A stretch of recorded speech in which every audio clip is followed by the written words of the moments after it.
Cloudcast Media.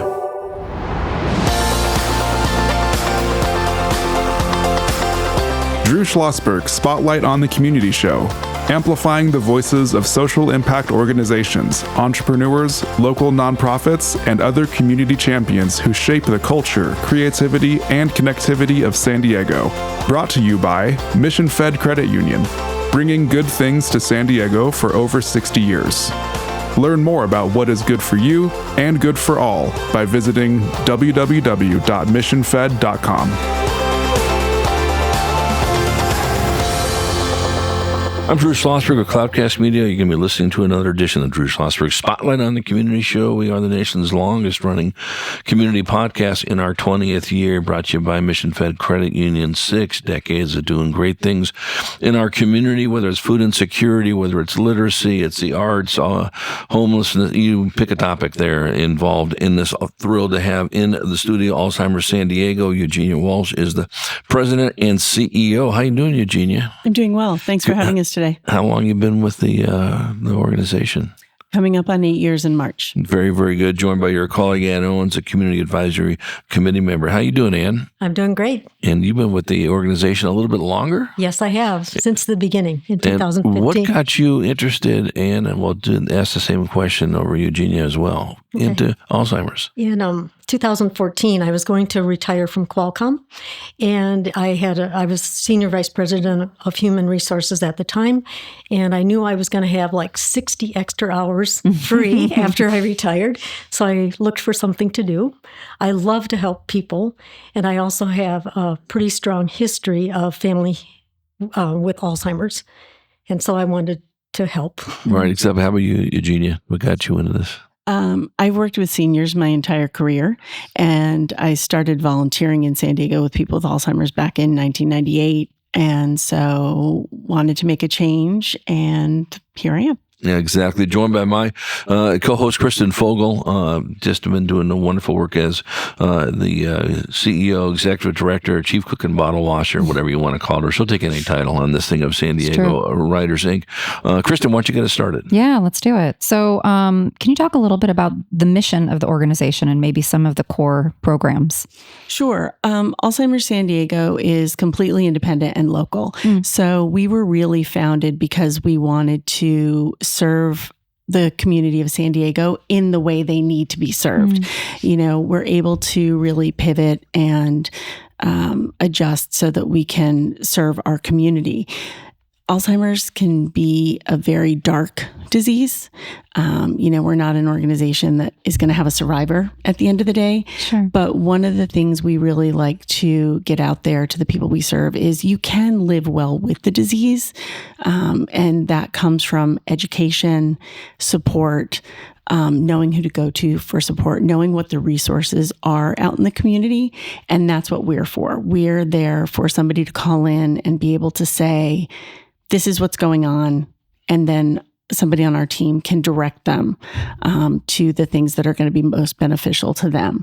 So we try to bring some joy and some light, but support. That's really what we're for. Absolutely. Talk about the research aspect of it, and whether it's Alzheimer's or it's anything in terms of neuroscience aspects of it. Research is so critical, and it's not inexpensive, but that's okay. The more money we put behind it, you never know if you find something for Alzheimer's, you'll find something for Huntington's disease or ALS, or go down the route. Talk about that. Yeah. I mean, research is so important, and we're lucky here in San Diego because there are so many different research facilities. But, there's not much the average person can do to help with research because, like you said, funding it is so expensive. Right. But I think one of the things that people don't realize is I think the number's 80% of clinical studies don't start on time because they don't have enough participants. Oh. And so that's one of the things we try to do is educate people about the different clinical trials that are going on in the community and get people to get involved. And we're happy to talk about that more, and it's listed on our website. But people worry that it's going to be very invasive, but a lot of the studies are not. People think every study is going to entail a spinal tap or, these crazy invasive things, and they don't. And we've actually had people, one of the newer drugs that came out in the last couple of years, one of our donors, his wife was on that and did really well. And they were part of that clinical trial, which means she gets to stay on it. So that's something a lot of people don't know about. Do you think more so with Alzheimer's patients, or I say people who have it, they're a little more reluctant to be part of a trial than you say somebody who has some other issue, whether it's cancer or something like that, just because they think it's more invasive when it's really not? I think that's part of it. I think the other part of it is you need two people, because you need the caregiver to be able to commit to that extra time and those extra appointments and all that. And that's a big part of it too. I've actually been a part of a clinical trial before for something, and I could drive myself and I could go and I could check in. But when it's an Alzheimer's study, very often you need a driver, a care partner. And so it's just adding more to people who are sometimes already overloaded. Yeah. And, when we have folks on, whether it's Alzheimer's or it's anyone who has to get involved with caregiving, and Kristen's heard this a zillion times, but it's an important thing to bring up. And there's 600,000 caregivers in San Diego County, 300,000 look like us. We just, all of a sudden now we're caregiving, whether it's Alzheimer's or it's someone that had a spinal injury or whatever the case, but you're now doing that. And talk about how closely you work with the caregivers, and especially ones who just became a caregiver and they've never done this before. Okay. Yeah. I currently am a caregiver for two people myself. Okay. One's located in San Diego. The other is my mother in Illinois. And I have leaned heavily on Eugenia and the staff at Alzheimer's San Diego to help take the ambiguity out of being a caregiver. You're bombarded with so many questions. Should this person impacted by Alzheimer's be living alone? If they can stay in the home, can they be there by themselves a little bit, or do they need 24/7? Is the home safe? Is it secure? And then you think about the caregiver who has a life to take care of as well. And how do they take care of themselves and also the person impacted by the disease? And it can be really a challenge. Well, and especially for somebody who's, close friend, spouse, partner, whatever you want to call it, is now at the early stages of, Alzheimer's. And as we know, sometimes it progresses fast and sometimes it is not as much. But obviously, you folks have been doing this, are out there to say, we're with you. Okay, we'll figure this out, and we're with you. Kristen, have you been involved with anyone that's had Alzheimer's? Yeah, my father had dementia, and so my mother was a full-time caregiver for him, and it was extremely difficult. And finding the home and the cost of the home, and it's just a whole deal. So yeah, what you do is so important. On that too, we've kind of been talking about this, maybe around this, but can you speak more to these programs, the ALZ Ally and Companions Respite programs? Sure. As you mentioned, things are so expensive. Yeah. And most people don't have the resources to do that. So our ALZ Companions program is one of our oldest programs. And it's volunteer staffed. So we train and recruit volunteers who then go out to the home. So for example, if I'm taking care of my mom and she lives with me full time, a volunteer will come out to the house about 4 hours a week and spend time with her so I can go to the store, go to the movies. Sometimes people just go take a nap, and it's just that little bit of relief when there's somebody else. And it also adds social engagement. It gets the person with dementia, a different face to talk to, something interesting. And we've seen incredible bonds there. The ALZ Ally program is a little newer. We've had it about a year and a half. And it was initially funded by a federal grant that actually ended in December, not for any other reason than the term of the grant ended. But the ALZ Ally program is for people with dementia who live alone. And I know that sounds very frightening. Yes. Right? But we know in San Diego about 25% of the people diagnosed with Alzheimer's or dementia live alone. Wow. So it's a concern. So what our ALZ Ally program does, it's a two-part program between our staff, our social workers, and volunteers. So the social workers act as a little more of a case manager for them. They go out to the home, check in, that kind of thing. And then we have volunteers who maybe they call every day. Are you okay? A lot of people in the Alz Ally program qualify for food bank services, but they have no way to get it because they don't drive. So we do the shopping at the food bank, and then it's delivered to their home. And then that's another touch of someone when they're delivering the food, they're going in, Right. Getting a look at what's going on in the kitchen. Is the food being eaten?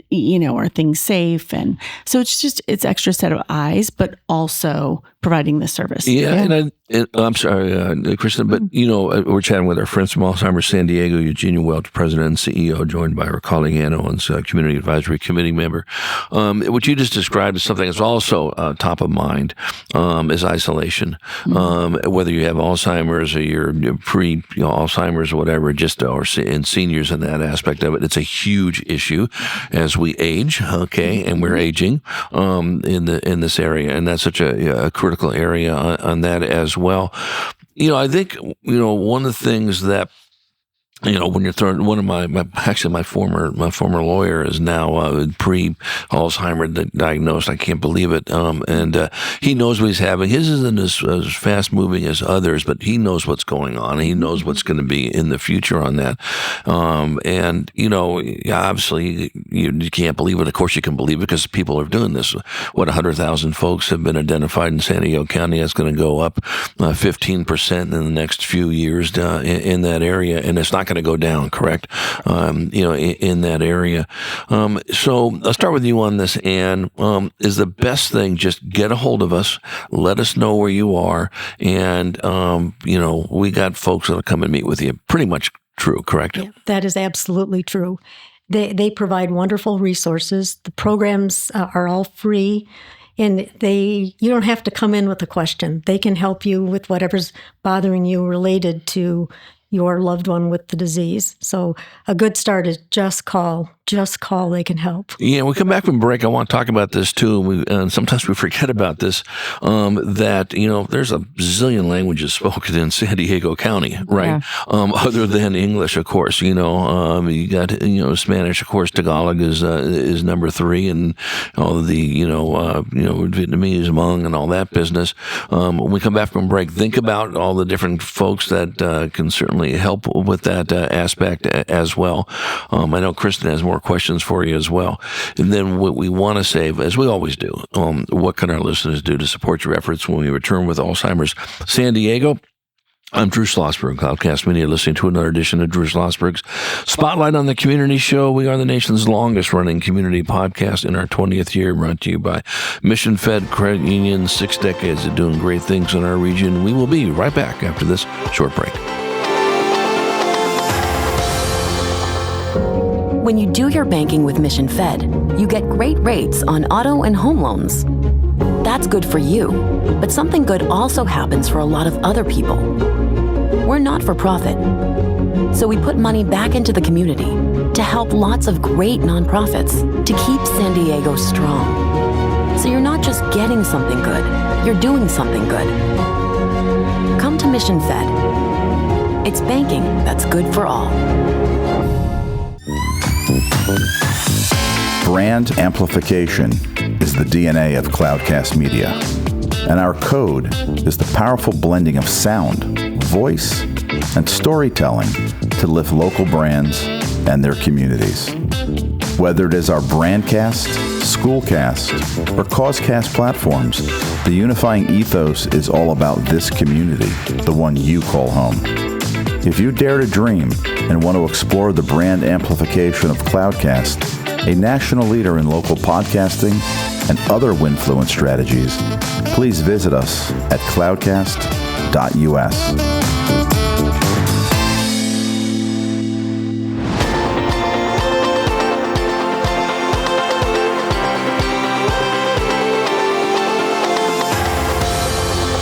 I'm Drew Schlosberg with Cloudcast Media, listening to another edition of Drew Schlosberg Spotlight on the Community Show, brought to you by Mission Fed Credit Union. So pleased to have Alzheimer's San Diego in the house, so to speak. Eugenia Welch is president and CEO, joined by her colleague Ann Owens, Community Advisory Committee meeting. So happy to have back as my co-host, Kristen Fogel. She's the executive director of San Diego Writers Inc. Before we turn it back over to Kristen with a bunch of questions, we just started talking about the different languages that are spoken in our region. There is a ton of them.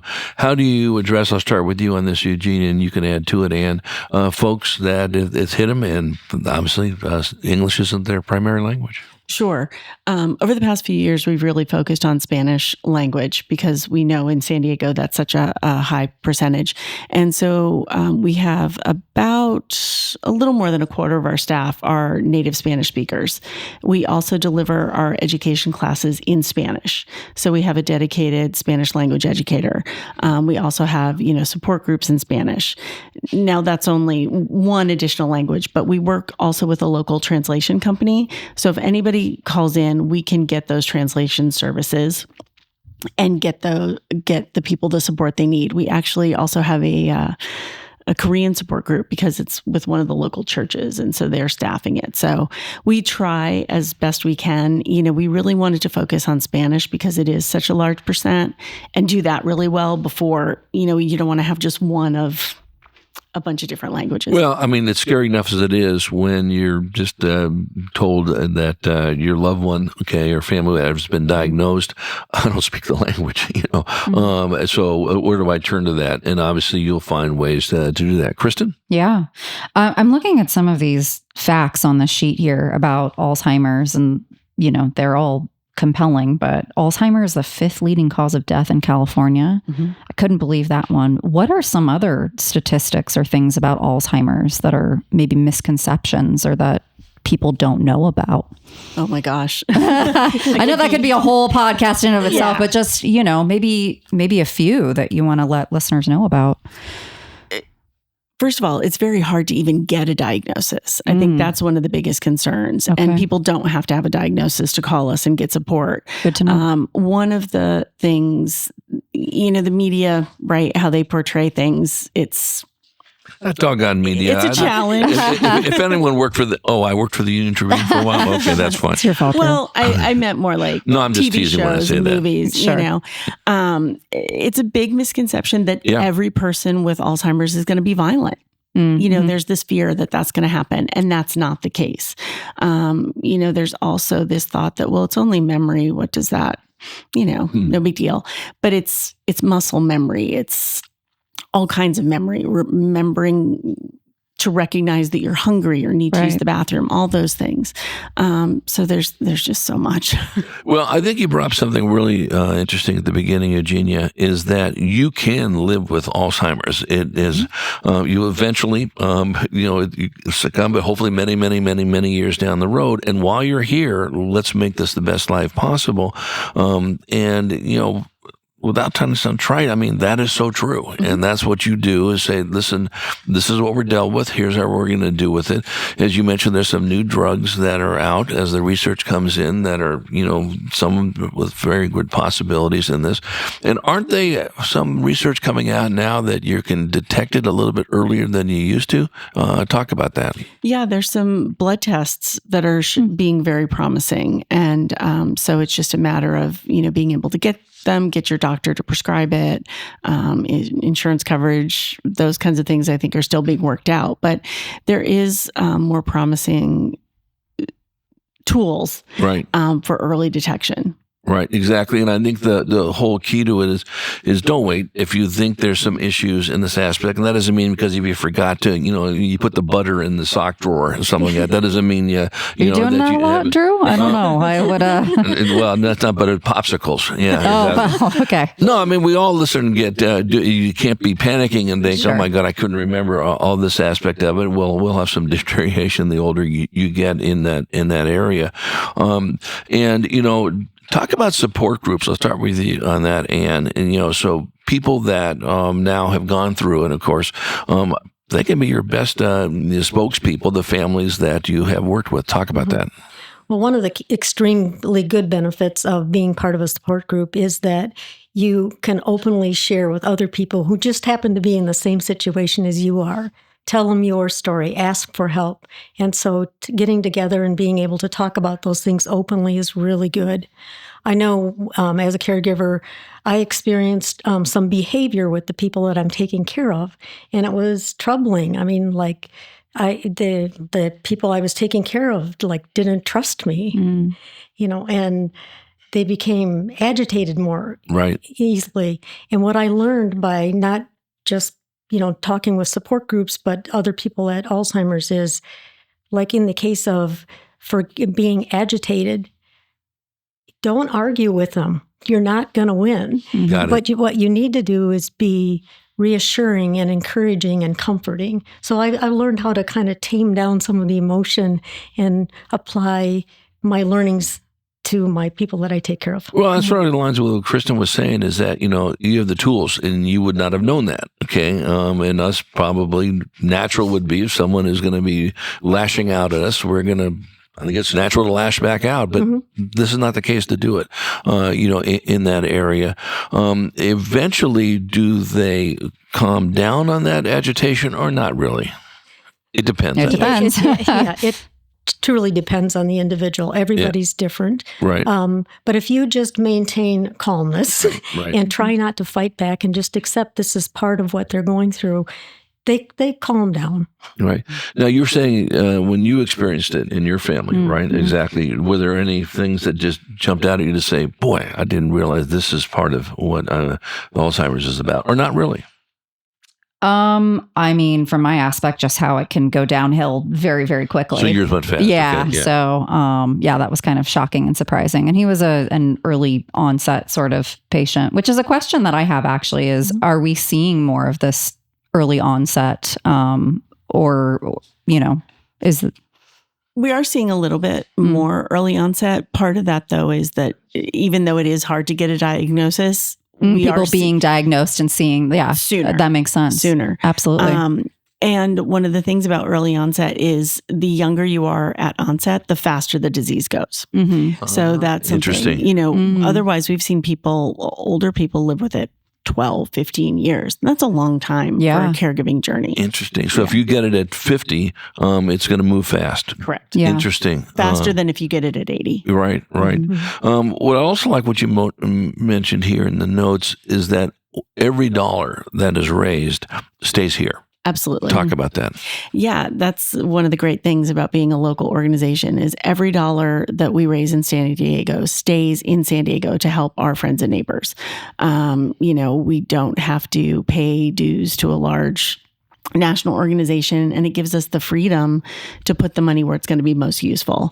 And, it's challenging these days. There are so many things that need support. Yes. Right. And when we see our seniors having other resources cut, they're calling us more Right. and needing referrals to more things. So, yeah. Yeah. Thank goodness for nonprofits.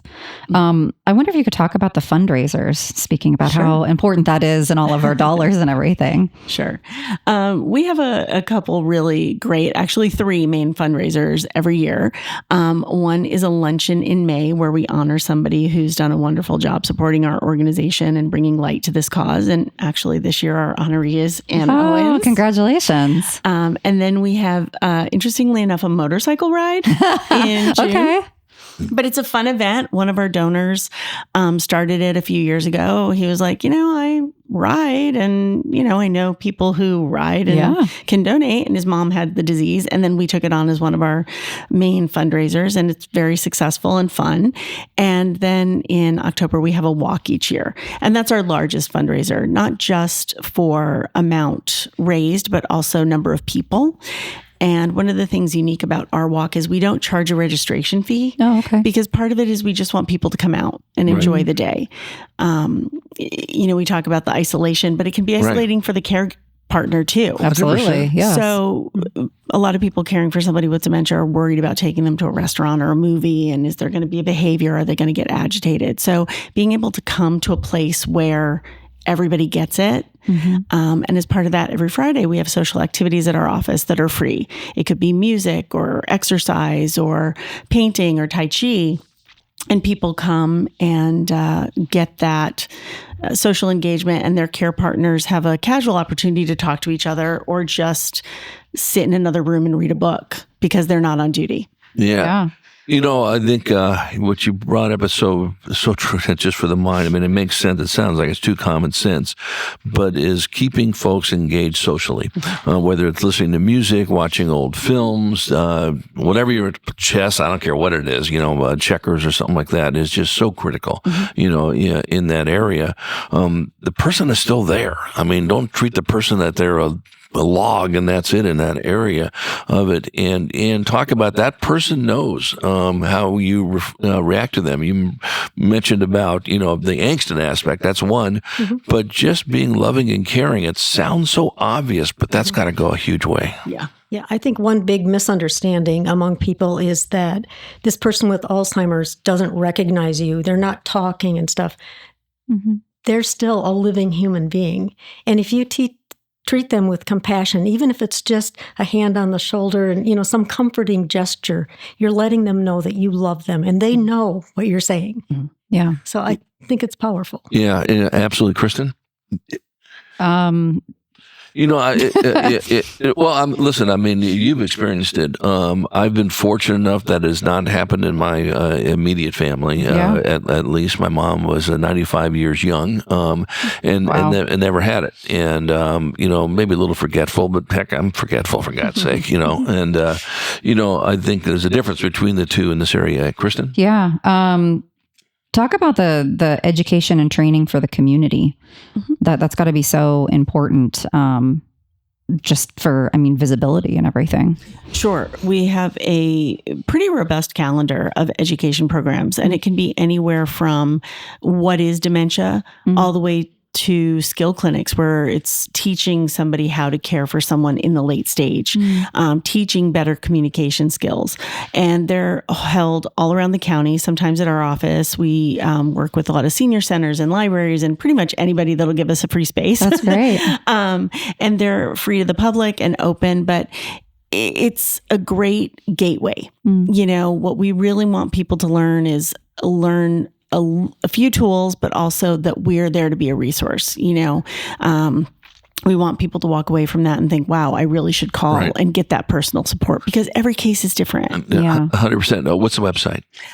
alzsd.org. Now, we're not trying to break HIPAA laws here. However, we always do make this offer to folks that, whether it's Alzheimer's or ALS or somebody that's recovering, that want to share their story, that agree to share their story, would love to have you folks come back on and either chat about a family member that now has been put in the place of caregiver in this area, maybe bring a researcher on, or whoever you think on this, because, obviously that's the work you folks have been doing. So give some thought to that. We understand if somebody's uncomfortable in that area, but there are a lot that love to tell their story and say, listen, I didn't think this could happen, but thanks to the work of Alzheimer's San Diego, I was able to do this, basically extended the life of my mom, my dad, my aunt, or whatever, in ways that I never thought they would. So give some thought to that. Sure.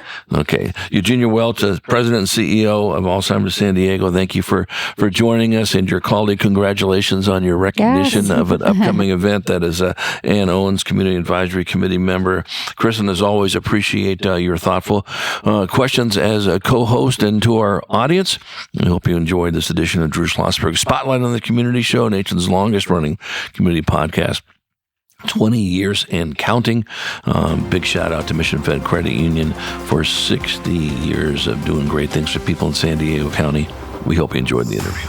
You've been listening to an episode of Drew Schlosberg's Spotlight on the Community Show, amplifying the voices of social impact organizations, entrepreneurs, local nonprofits, and other community champions who shape the culture, creativity, and connectivity of San Diego community. Brought to you by Mission Fed Credit Union, bringing good things to San Diego for over 60 years. Learn more about what is good for you and good for all by visiting www.missionfed.com.